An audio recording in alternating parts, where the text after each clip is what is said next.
Three verses, yes or two? Yes, sir. 3 verses of 197. As we stand and sing, it came upon a midnight clear.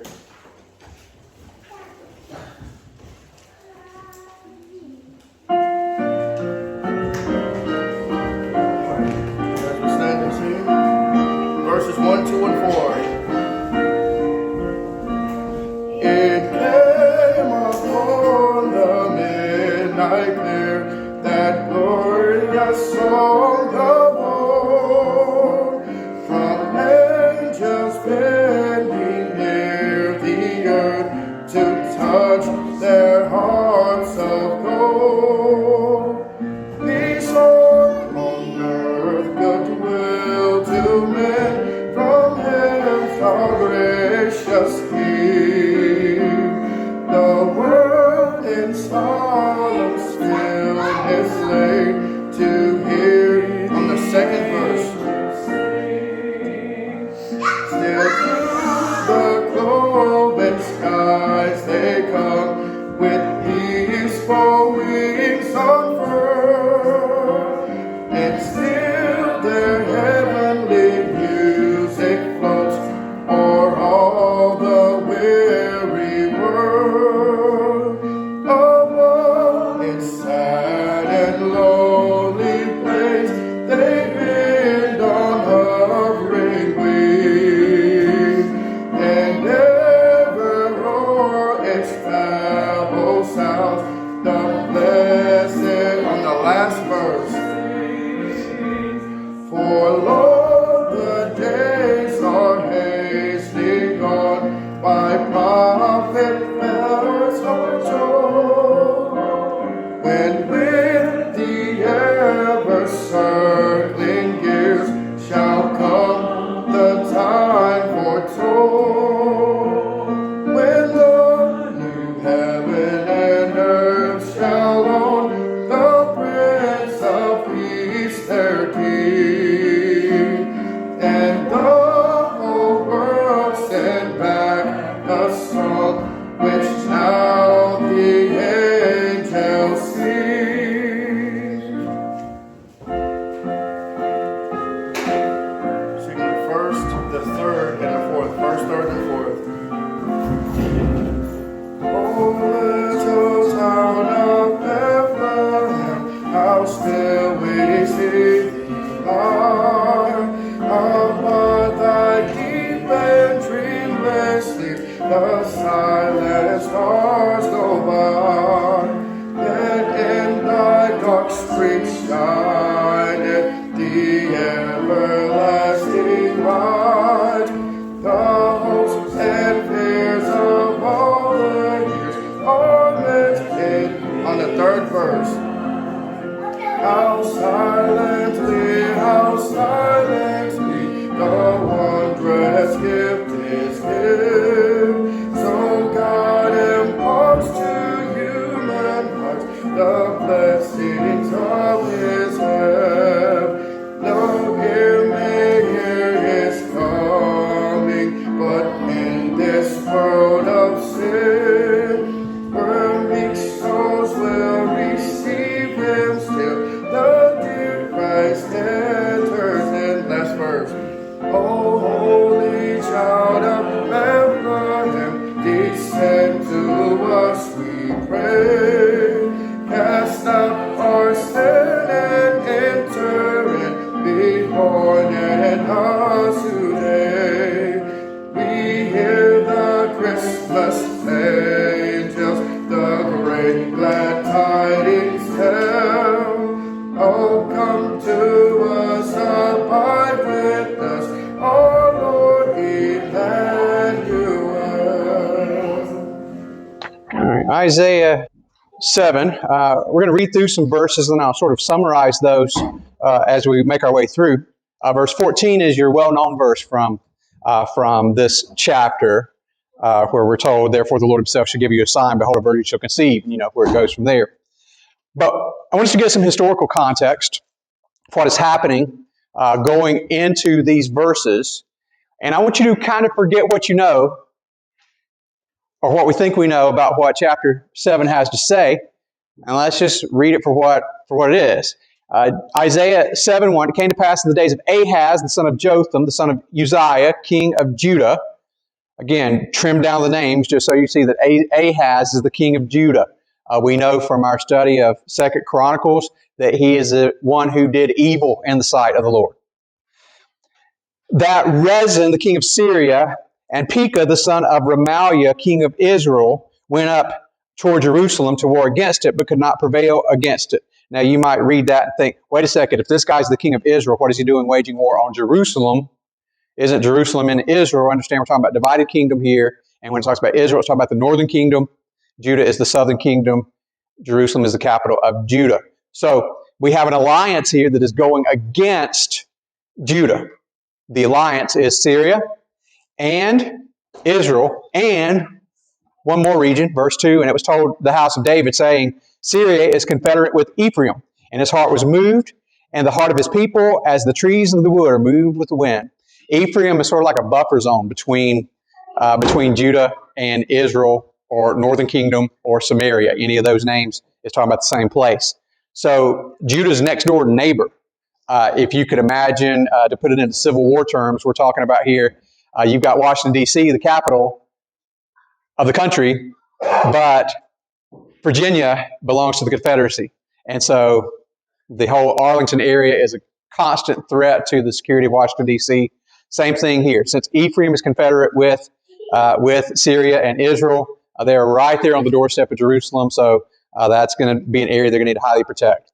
Then said the Lord to Isaiah, Go forth now to meet Ahaz, thou and Shear-Jashub thy son, at the end of the conduit of the upper pool and the highway of the fuller's field, and say unto him, Take heed, be quiet. Fear not, neither be faint-hearted for the two tails of these smoking firebrands, for the fierce anger of Rezin with Syria and of the son of Remaliah. Verse 5, Because Syria, Ephraim, and the son of Remaliah have taken evil counsel against thee, saying, Let us go up against Judah and vex it, and let us make a breach therein for us, and set a king in the midst of it, even the son of Tabiel. Thus saith the Lord God, It shall not stand, neither shall it come to pass. And so then following that, he says, don't fear, the plans won't succeed. And then God even says, I will give you a sign that what I have said to you is going to come to pass. Verse 10, Moreover, the Lord spake again to Ahaz, saying, Ask thee a sign from the Lord thy God. Ask it either in the depth or in the height above. Quite literally, that's saying, ask anything from heaven to Sheol. There's nothing that I can't do, and I will demonstrate to you that I will make this happen according to my word. Ahaz, of course, as people who are wrong with God tend to do, they don't want to talk to God. They don't want a sign from God. They don't want to communicate. And in verse 12 there, he says, I will not ask, neither will I tempt the Lord. And he said, again, this is God speaking through Isaiah, Hear ye now, ye old house of David, it is a small thing for you to weary men, but will you weary my God also? Therefore the Lord himself shall give you a sign. Behold, a virgin shall conceive and bear a son, and shall call his name Emmanuel. Butter and honey shall he eat, that he may know how to refuse the evil and choose the good. For before the child shall know to refuse the evil and choose the good, the land that thou abhorrest shall be forsaken of both her kings. The Lord shall bring upon thee and upon thy people and upon thy father's house days that have not come, from the day that Ephraim departed from Judah, even the king of Assyria.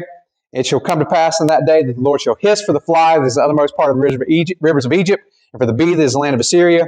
And they shall come and shall rest all of them in the desolate valleys, the holes of the rocks, and upon all thorns, upon all bushes. I will provide rest, even for the insects and the birds and whatever. You will not fear the Syrians. You will not fear those from Samaria. You will not fear those from Ephraim coming down to you. I will bring that to pass. Verse 14, though, we tend to separate from the rest of the story and make it its own story about Mary and Joseph and Jesus and Bethlehem. And it does refer to Mary and Joseph and Jesus and Bethlehem. It completely does. However, there is something literally that's happening right here, and it's a sign from God for King Ahaz. And this is where we begin to get into some of the textual issues here. Verse 14, God says, you want a sign? Ask me anything. Ahaz says, no, I don't want to tempt the Lord. He says, well, I'm going to give you a sign anyway. This is going to be the sign. There's a word in verse 14 that is, it's not controversial for us. None of us doubt the virginity of Mary when she has Jesus.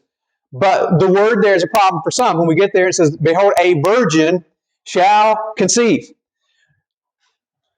Every English Bible does not translate that word the same way.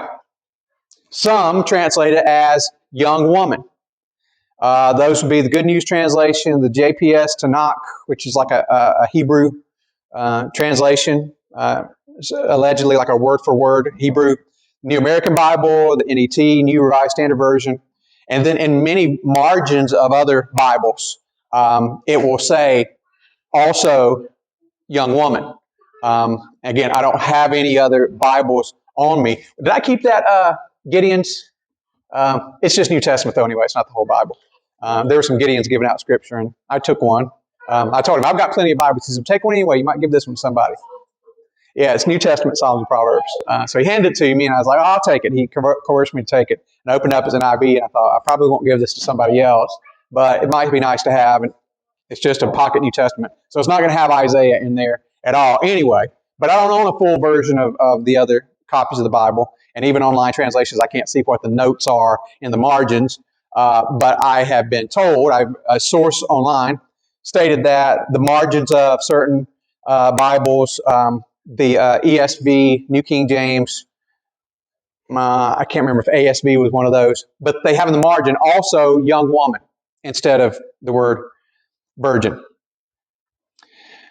Proponents of the KJV will immediately strike back against those versions, saying that they come from corrupt texts, or that they're corrupting the translation, or that these versions attempt to undermine the virginity of Mary and the deity of Christ. So let's look at the word in Hebrew for help. The word there for that in the spot where virgin is would be almah.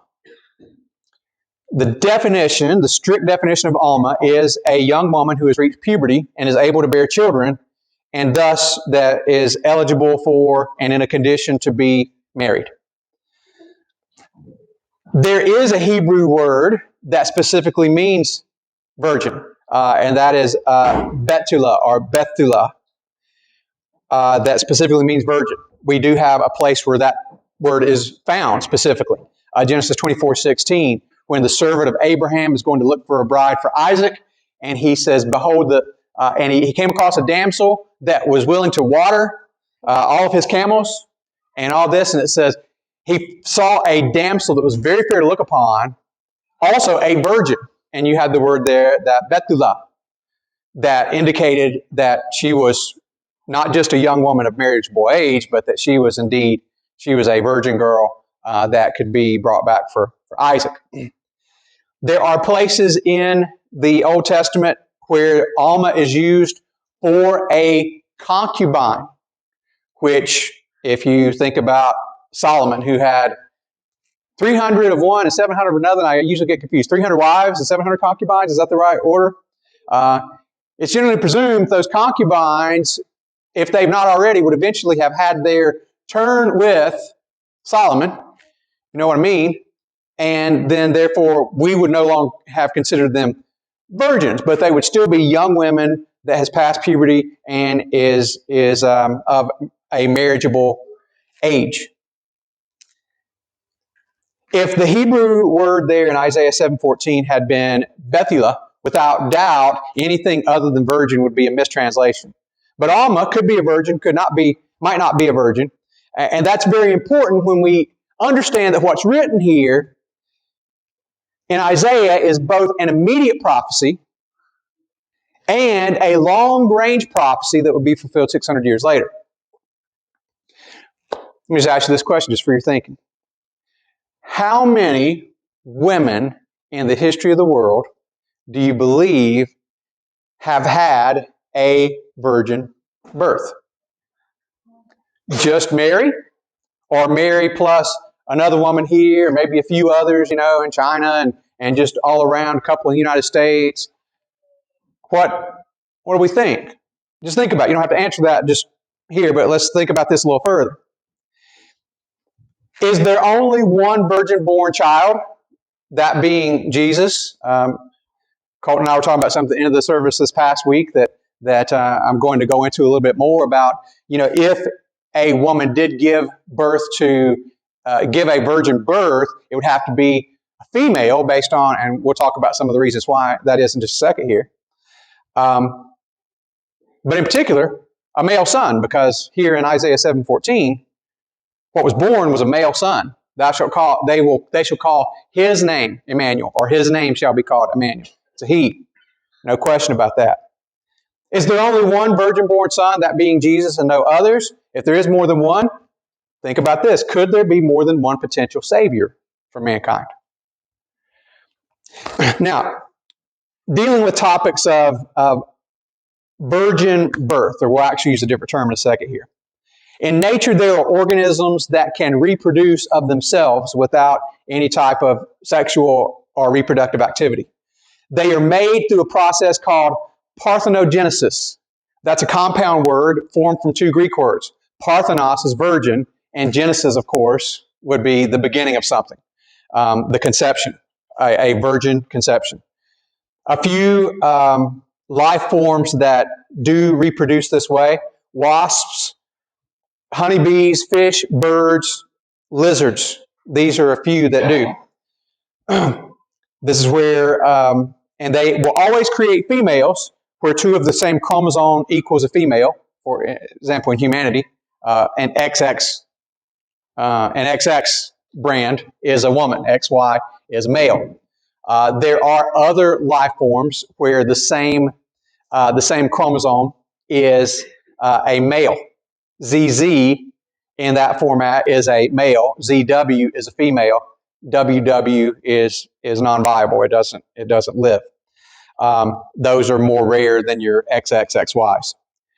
Two things must happen to cause a virgin birth or a parthenogenesis in species outside of those previously mentioned.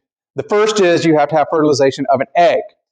If the egg experiences a spontaneous calcium spike, sperm entering an egg will trigger an increase in calcium, and that tells the egg, okay, it's time to fertilize.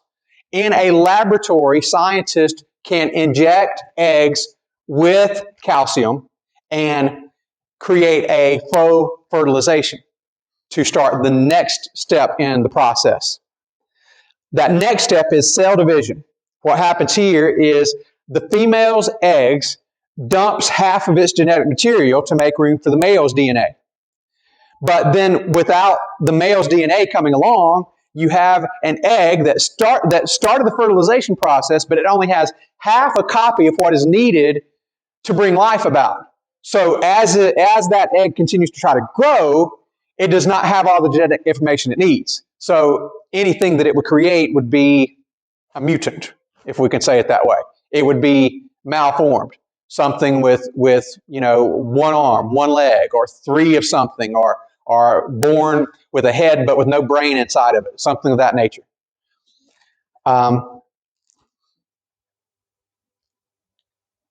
Without the male's input, there's not enough genetic information to fully form the body's systems, and the embryo, in particular talking about humans, will die within 5 days.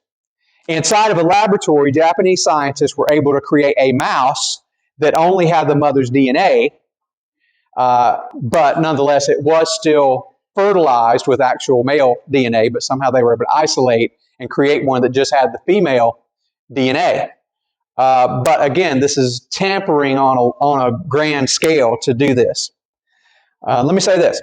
In nature, each of these events, the fertilization of the egg, or the faux fertilization, and then the cell division, each one of those would independently have a 1 in 1 billion chance of occurring.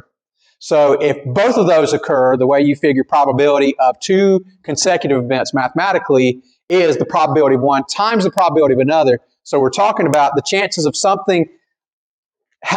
of both of these events taking place is 1 out of 1 comma 18 zeros.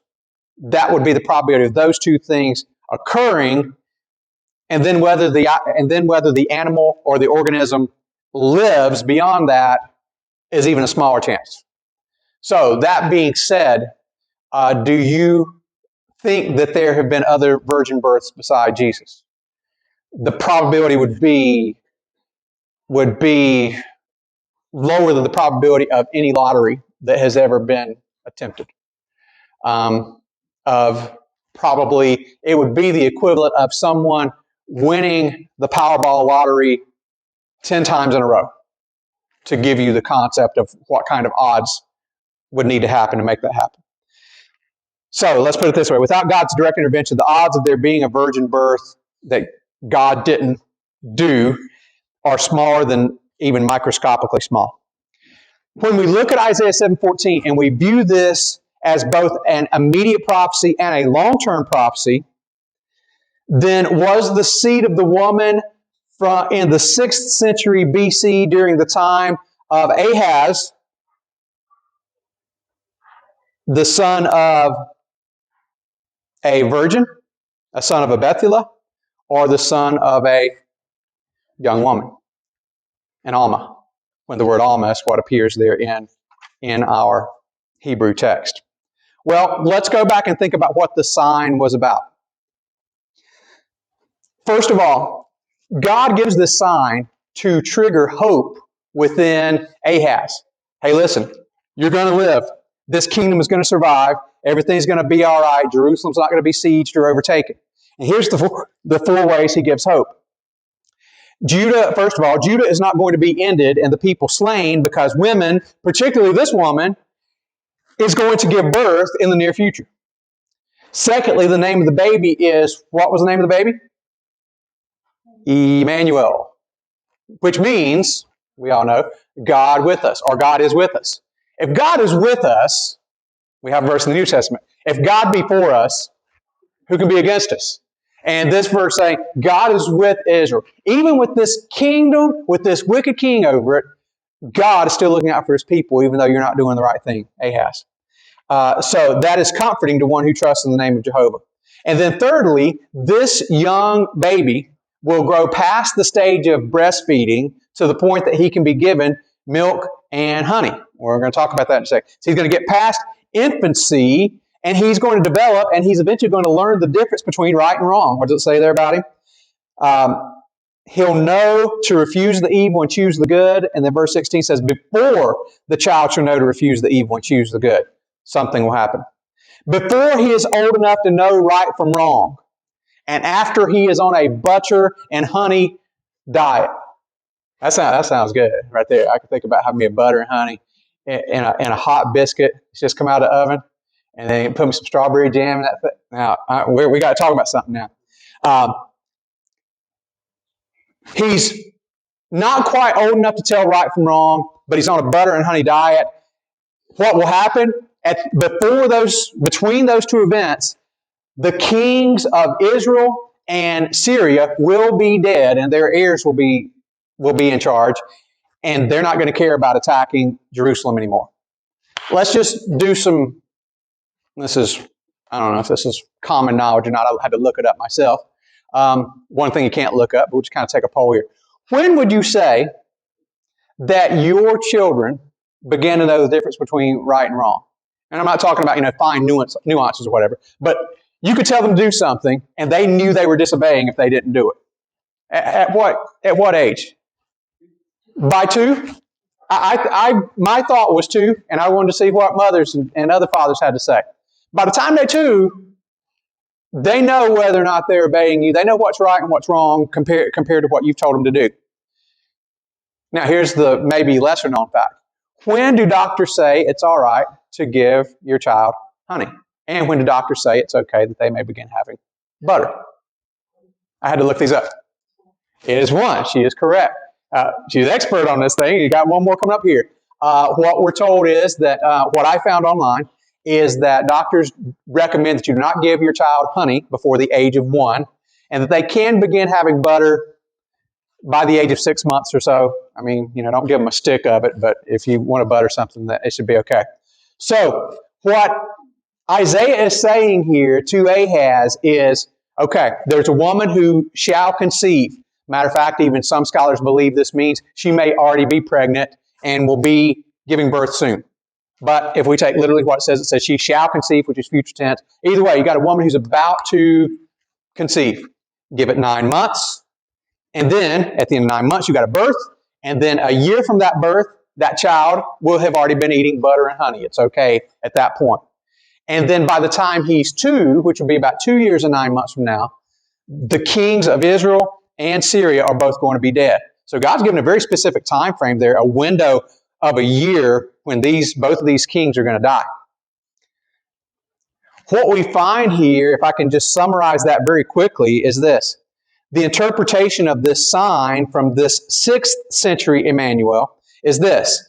The threat of Syria, Israel, and Ephraim will be completely gone in the time frame of 1 year and 9 months to 2 years and 9 months, which covers the pregnancy plus the honey eating, all the way to the point when a child knows right from wrong at around age 2. So it is a very specific sign. God is using an object lesson to show Ahaz that he knows exactly when these kings are going to die. And the way God tends to do things right on time, I would dare say that one of those kings died at the 1 year, 9 month mark, and the other king died at the 2 years, 9 month mark. I don't know that for sure. We don't have a history that's that detailed. But the way God does things right on time, I wouldn't be surprised if those were the 2 bookmarks there that he put in and made it happen right there. Just bookended that thing right there, and it totally proved that God knows what he's talking about. If God is just trying to say that these 2 kings are going to be dead within 3 years, within 2 years and 9 months, would it be necessary for a virgin to give birth to a child just for God to be able to say that to Ahaz when he's trying to show him, I know exactly when these kings are going to pass away? I don't think so. I think God's just trying to give him a point of saying, before this child is born, we'll do this and this, and after this, then that's when these prophecies will be fulfilled. That's my sign for you. So I ask this again. Did God give a woman a virgin-born son sometime before 586 BC and then give another one to Mary? Or was the woman in Isaiah's day simply an almah, a young woman who had reached puberty and childbearing age? Understand this. I'm not questioning Mary's virginity one bit. I absolutely believe that Mary was a virgin, that had never known man. The New Testament makes it very clear without even referencing Isaiah chapter 7. It makes very clear in both Matthew and Luke that she was a virgin who had never known a man. I have zero question about Mary. I want to make sure everybody understands this, right? I'm not questioning the virginity of Mary. What I want to know is this unnamed woman back here in Isaiah 7 in the time of King Ahaz, was she a virgin or was she just a young woman? I tend to think there's only been one virgin birth, and that being that birth of Christ. So you may be saying, well then, Brother Scott, why do the King James translators use the word virgin if the real Hebrew word there is almah, which should have been translated young woman? Now let's move to the New Testament to answer this. Matthew 1. Turn with me there because I want us to see something. I'd love to show it to you in the Greek. I'll tell you one thing. I can't read Hebrew at all. Everything I know about Hebrew is just, I look at the shapes of the things and they tell me this shape means this and this. And I'm like, okay, completely trust you. But the Greek alphabet looks very close to the English alphabet. Verse 22, we'll start here. Now all this was done that it might be fulfilled, which was spoken of the Lord by the prophet. Which prophet? Isaiah, chapter 7. Saying, behold, a virgin shall be with child, and shall bring forth a son, and they shall call his name Emmanuel, which being interpreted is God with us. And, they named him Jesus. He'll save his people from his sins. Here's what I want to ask you. The Greek word that is used here for virgin. None of you probably know what it is. I'm going to tell you. The Greek word that is used right here for virgin is parthenos. Have you heard that word any time before in your life? Within the last 20 minutes, hopefully, if you were listening, because that is the phrase from which we get parthenogenesis, meaning a virgin birth.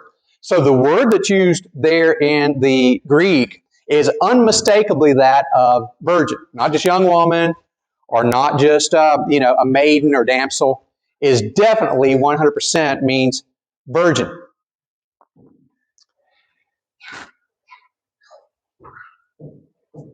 I lost my place here. I got to look here. Why did Matthew translate this virgin and not just say young woman? Here's the reason.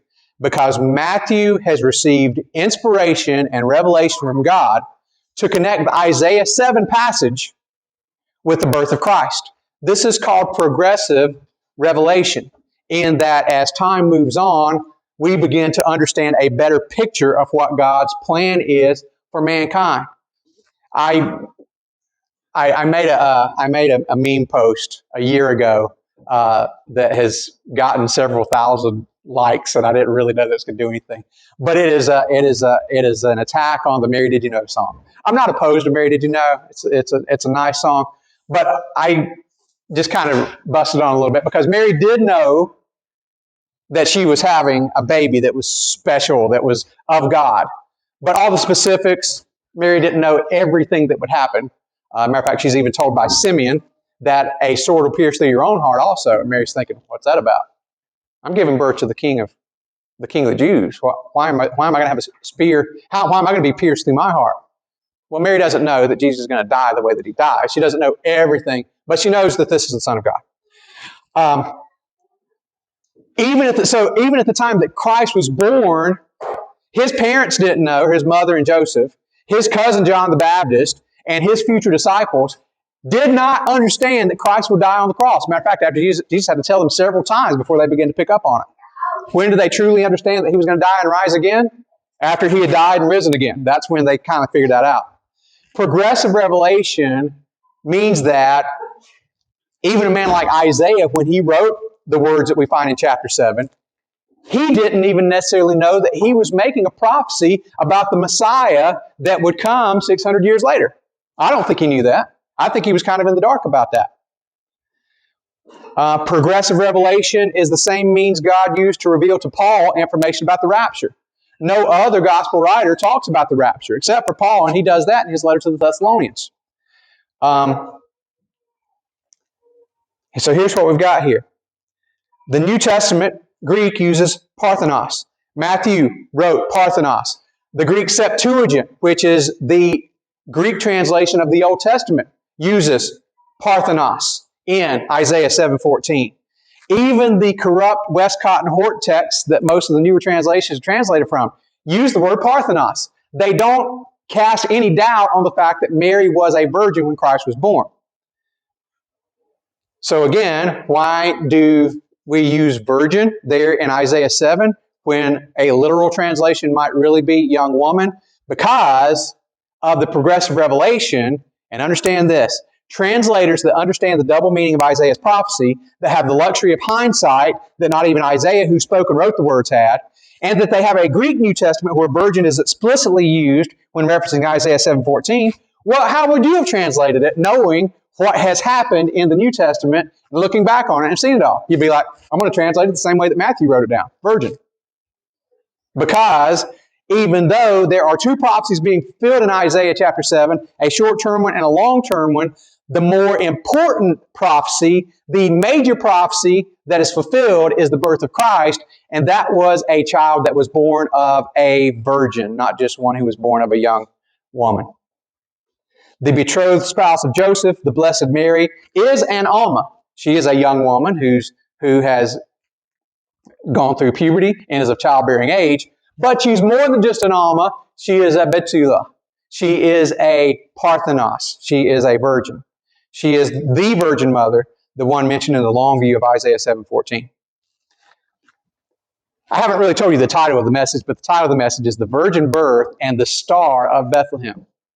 I'm going to tie in something here that I've always had questions about, and it sort of all came together for me whenever I was completing the study on the virgin birth and tying together these passages and putting this together here. When we read through Matthew chapter 2, the wise men came from the east. They show up in the capital city, Jerusalem. They start asking the man in charge, Herod, where is he that is born king of the Jews? For we have seen his star in the east. Herod's like, come again? Say, well, I haven't had any children. I don't know what you're talking about here. There's nobody been born. I'm the king. Nobody's taken that from me. What was the star of Bethlehem?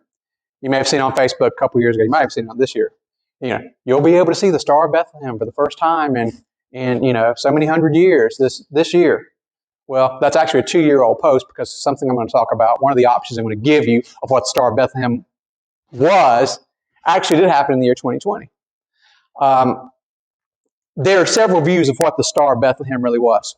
Some say it was a comet, but we do have written records from as far back as even at least 2,000 years, and then even past that.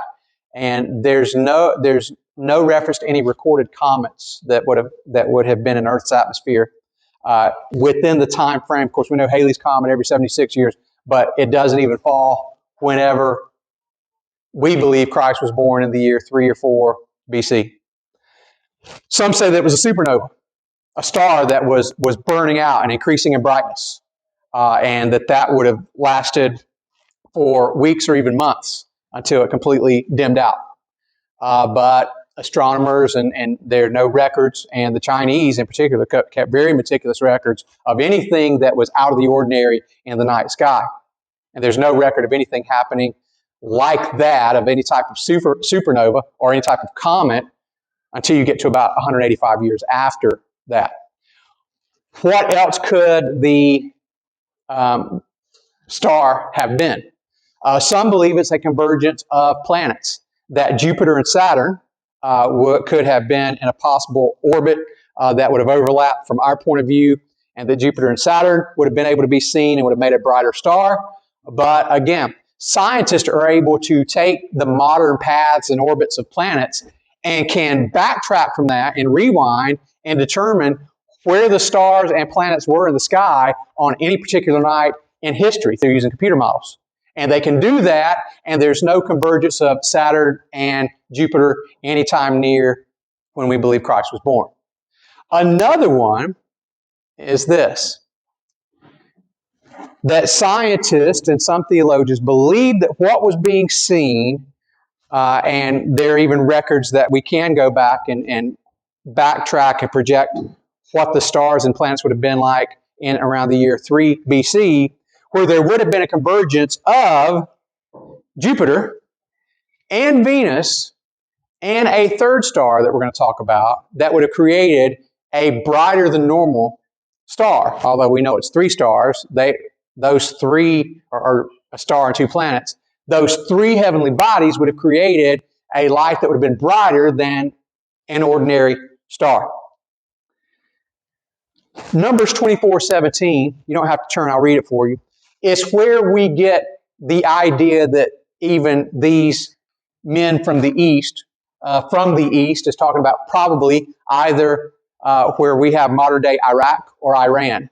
It would have been Persians who had conquered a wide region there. So anywhere over in that western or in that eastern edge, just before you get to India, as you're moving east, that's where we're talking about there. Somewhere in the kingdom of Persia is where these men were from. Why would they have been looking for a star? I believe you can base that on this verse. Numbers 24:17, we have a prophecy made by Balaam, who was a Gentile prophet that was potentially from that same area. And he would have been known and revered.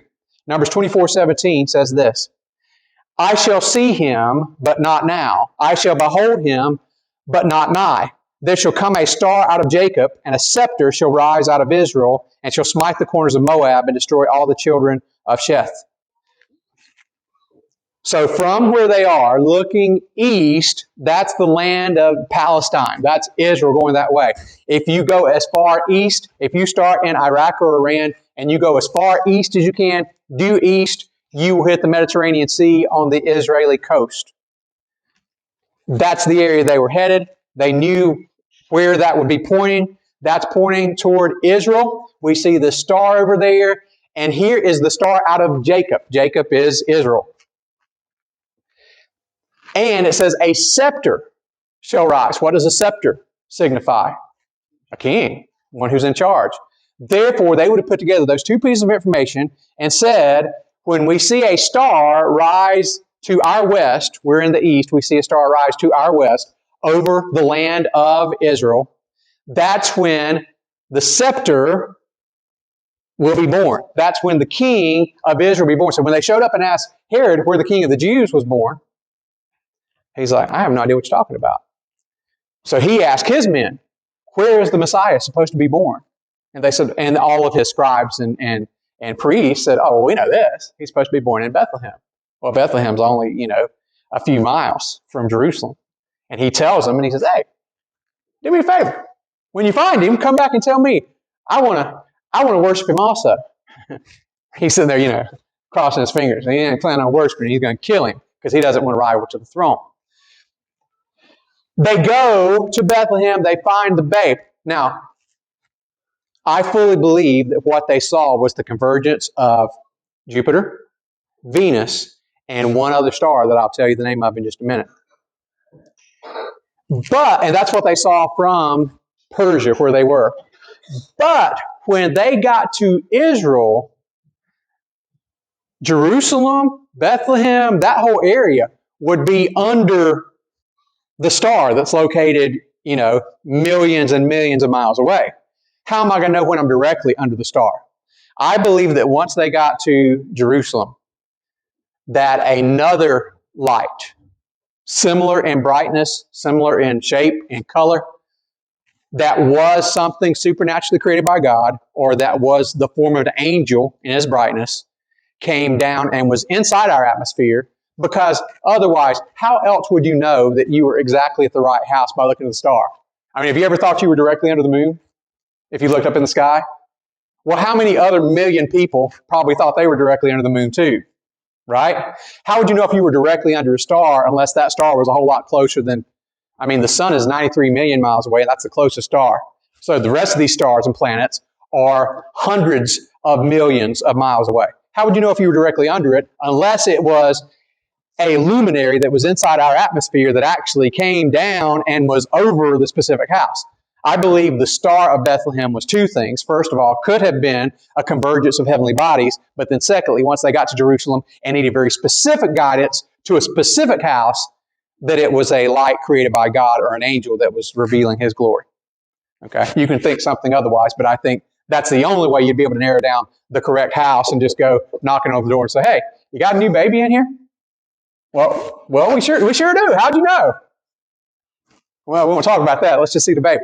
All right, so I want to tell you what these planets and stars are. We know that these wise men were astrologers of sorts. They were astronomers because they did observe the sky, but they were astrologers. They took particular meaning in what the night sky meant. And here's what we've got here. As far as what they may have seen, I want you to listen to this. This is a straight copy and paste from one website. One possibility includes a set of conjunctions of the planets Jupiter and Venus and the bright star Regulus. With these planets and stars in close proximity, this could have produced the brightest star in the night sky and could possibly be what the wise men saw that prompted them to begin their journey. By studying current orbits of planets, we can project what the clear night sky would have looked like on any night in history. According to astronomers, on the morning of August 12th, 3 BC, Jupiter and Venus were only 1/10 of 1 degree apart in the night sky, giving the star Bethlehem the size of 1/5 of the full moon's diameter, and would have continued to move together for almost a year. In this case, the mythologies associated with the objects become important. Jupiter has a meaning, Venus has a meaning, and what was the name of the third star? Regulus has a meaning. Jupiter in Hebrew is known as Tzedek, which is often translated as meaning righteousness. Jupiter is also often viewed as being the king of the planets. So that would make Jupiter the king of righteousness. We actually have a person in our Bible known as the king of righteousness. That was Melchizedek, which was a Christophany. Venus is viewed as a feminine planet, the goddess of love, fertility, and birth. And here's the one that really gets you. Regulus itself is Latin for a word. And if I give you a similar word, you'll understand it. Instead of saying regulus, if I use the adjective regal, what's that mean? It's royal. Regulus itself is Latin for prince or little king. So what do you have here? The king of righteousness converging with a feminine object of fertility and birth, bringing forth a little prince, a newborn king. I believe that that's what the wise men saw at the start of their journey. It would have been anywhere from 600 to 1,000 miles for them to make the journey. I believe they saw the sign.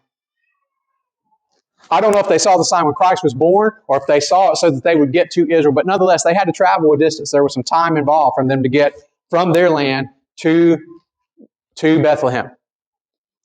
I don't believe that all the people were there at one time, the shepherds and the wise men and the camels and donkeys and the whole thing. I believe they were staggered because one, they were seen in a manger, and one, they were seen inside of a house. But we can go into other things about that later. But it is remarkable that what these men believed about these planets and stars was exactly what played out there with them seeing the star. Because you had the King of Righteousness causing a virgin to be fertile and with child, and from that child being born a little prince, the Prince of Peace, the newborn King of the Jews. All stemming here from this virgin birth, prophesied for the first time in Isaiah 7:14. This is not really a message that challenges you to go out and do something, but I hope it strengthens your faith and cause you to believe that not only is this just a tale that we believe and that we hope is true, but really science and history and geology all work against us, but that when we see these specific dates and times, and that even astronomers say, yeah, there very much was a very bright star in the sky in these times, right in the period of time that we believe Christ was born. It strengthens my faith some, and hopefully it does you as well. And I said what I said about the translation of the word in Isaiah 7:14, not to make you in any way doubt that Mary was a virgin, or to make you in any way doubt the validity of our translation. I want to kind of explain to you why it's that way. Because one day, you're going to come across somebody and say, well, you know that Isaiah 7:14, the word that's used there really means young woman. So it really means Mary probably wasn't a virgin. You say, oh, no, not a word. I already know all the history of this. And you could tell them a thing or two. But nonetheless, hope this has strengthened your faith and has been informative. I trust that it's not been a waste of your time. I hope you feel like you got your money's worth for coming out tonight. You didn't put anything into play, so if I told you anything about you, then you got your money's worth. It was at least worth the petrol coming out here. So thank you for listening, being attentive. I hope it was as interesting to you as it was to me as I studied. But let's go ahead and pray, and then we'll see you on Sunday morning. Lord, be with us tonight. Thank you for the good time of fellowship that we've had. Lord, being able to pray together and lift up the request. And I pray that you would just take this time, use it to strengthen our faith. Lord, cause us to praise you more than we ever have before over the goodness of God, the miracle of the virgin birth there that you did 2,000 years ago. Lord, would you cause us to want to go tell it on the mountain and everywhere, to the news that Christ is born, to go and preach the gospel to every creature. Lord, we love you. In Christ's name we pray, amen.